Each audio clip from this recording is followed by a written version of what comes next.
dari saudara kita boleh ada di tempat ini, sekalipun kita hanya 6 orang di tempat ini, kita percaya bahwa sukacita dari Tuhan tetap mengalir di tempat ini. Haleluya. Haleluya. Baiklah saudara, sejenak kita akan diajari oleh firman Tuhan. Kita buka kitab kita di dalam Perjanjian Lama, kitab Ulangan pasal 31 ayat ke-8. Perjanjian Lama, kitab Ulangan pasal 31 ayat ke-8. Saya akan membacakan firman Tuhan. Sebab Tuhan, Dia sendiri akan berjalan di depanmu. Dia sendiri akan menyertai engkau.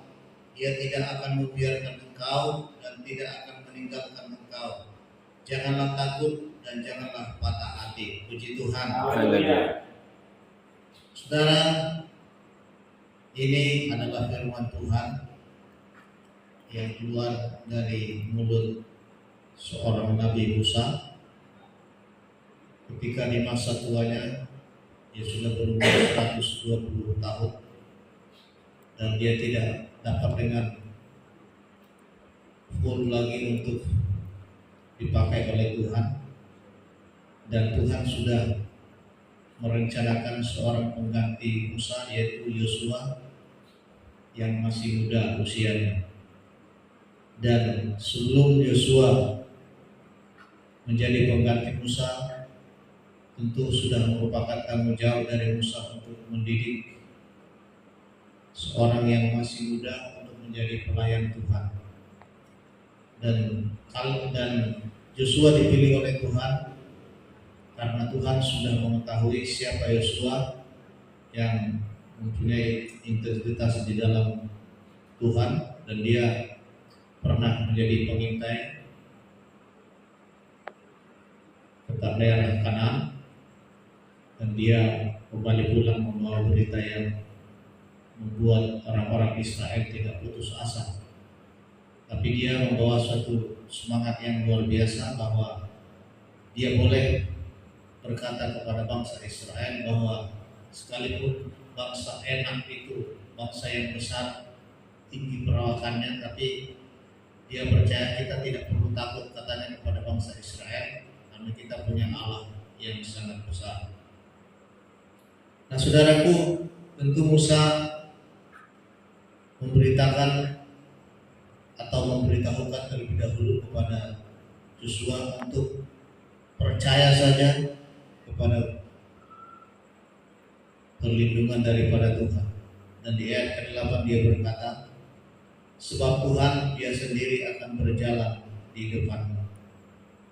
Nah saudaraku, ini suatu pengajaran yang begitu sangat membuat Yosua termotivasi untuk menjadi pemimpin bangsa Israel untuk merebut tanah Kanaan, tanah yang dijanjikan oleh Tuhan kepada bangsa Israel. Karena Musa berkata, Dia sendiri akan berjalan di depan. Artinya saudaraku, ketika bangsa Israel nanti menuju tanah Kanaan, Dialah sendiri yang berada di depan tentara Yosua, tentara daripada bangsa Israel. Artinya apa saudara?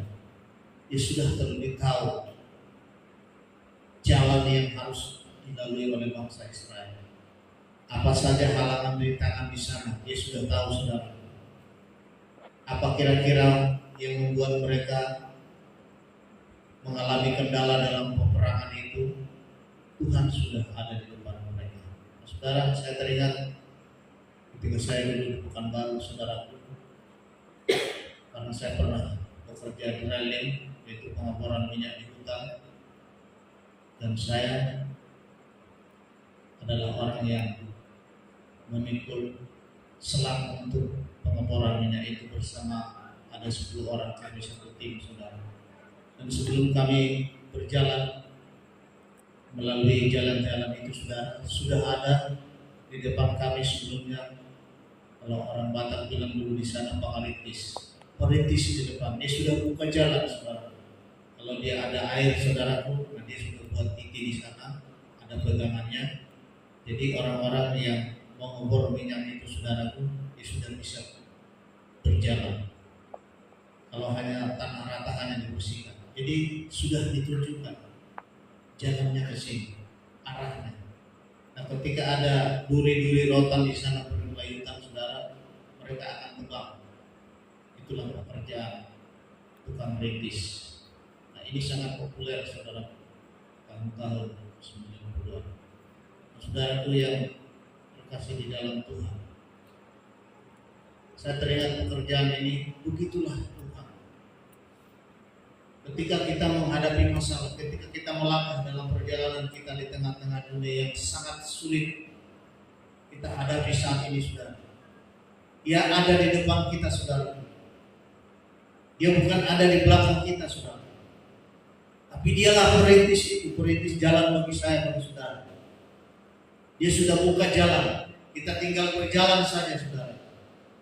Dia sudah tunjukkan jalan-jalan yang harus kita tempuh, sama dengan bangsa Israel, bahwa Tuhan sudah menunjukkan tanah Kanaan itu tanah yang banyak madu dan susunya, tanah yang subur.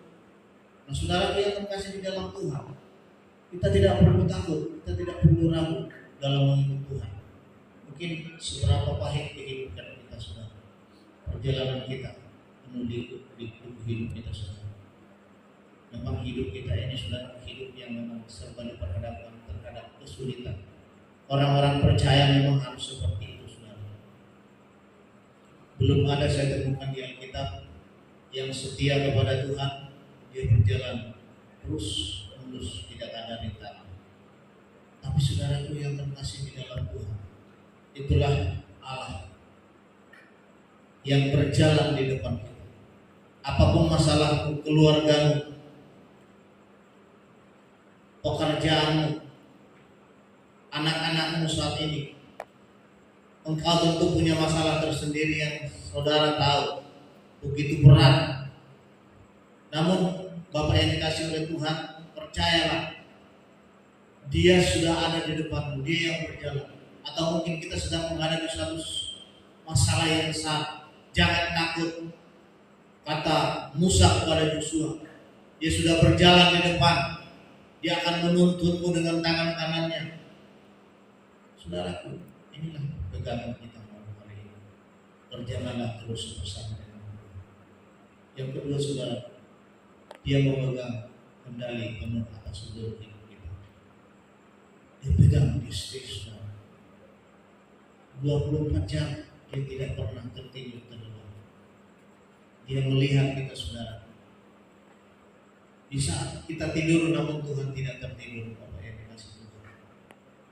Dia menjaga kita mulai pagi, siang, malam, sore malam dan pagi lagi saudara. Kalau saya dulu security saudara bisa tertidur ketika sedang bekerja, padahal saya digaji. Bisa terlelap karena kecapean dan malas untuk berjaga terus, capek. Tapi Tuhan kita Yesus Kristus adalah Tuhan penjaga Israel yang tidak pernah tertidur, tidak pernah terlelap. Padahal kita ini siapa? Kita ciptaan, buatan jarinya, buatan tangan. Tapi dia begitu sangat baik. Dia tidak pernah terpejam matanya, hanya melihat kita satu persatu. Saudara, Dia Allah yang luar biasa. Dan apa yang terjadi kepada bangsa Israel terbukti saudaraku, tanah Kanaan berhasil direbut oleh Joshua. Meskipun saudaraku Musa tidak menikmati bagaimana itu di tanah, tapi Joshua lah penerus daripada Nabi Musa. Nah, itu saudara yang terkasih di dalam Tuhan. Percayalah, Tuhan akan tetap menyertai. Dia berjanji, aku akan menyertai engkau sampai akhir zaman. Tidak pernah Tuhan berkata, aku akan menyertai engkau saat umur 30, saat sampai umur 50, sampai akhir zaman. Saudara, tinggal kita yang harus setia saudara. Kita harus mau terus percaya. Dialah yang menyertai kita. Dia yang menyertai kita bukan berarti tidak ada kendala saudara. Tapi kendala itu kita bisa melalui bersama dengan Dia. Yesus yang selalu menyertai kita. Kekuatan kita hanya di dalam Dia. Sakit penyakit apapun saudara, kita percayakan kepada Tuhan. Kita kalahkan rasa takut dan khawatir kita kepada Tuhan. Dan Joshua sudah buktikan ini, Bapak yang dikasih oleh Tuhan. Dia bertahan terus. Dia pertaruhkan imannya kepada Tuhan. Dan Yesus adalah Tuhan yang kita percaya.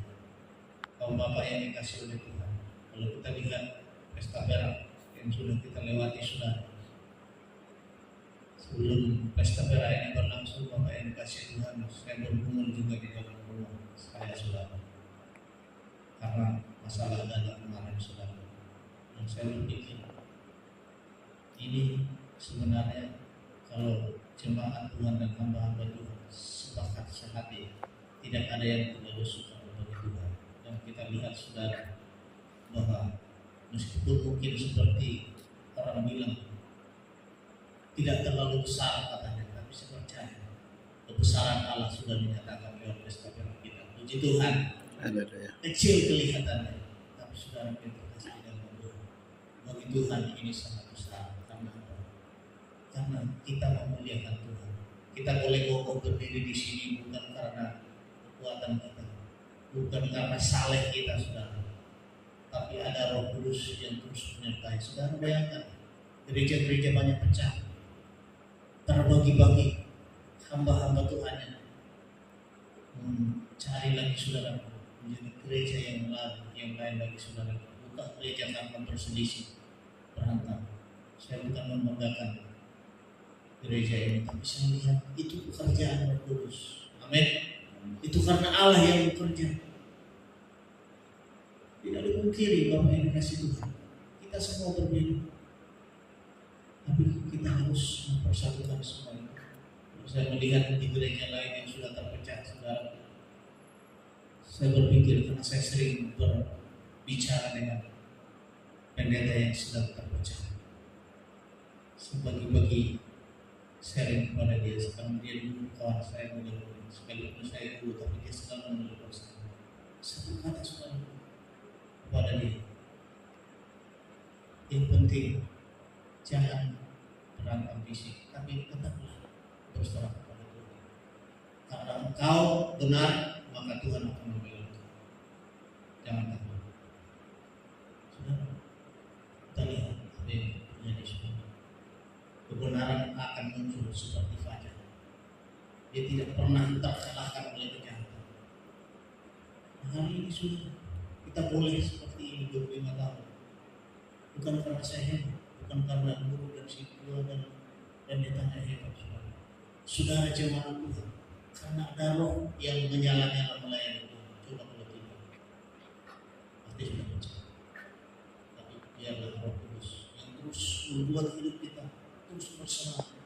Apapun yang terjadi, ada perbedaan pendapat, tapi kita percaya saudara. Justru itulah yang membuat kita tetap bersama. Kita akan berjalan di atas 25 tahun lagi saudara. Akan banyak tantangan lagi saudara.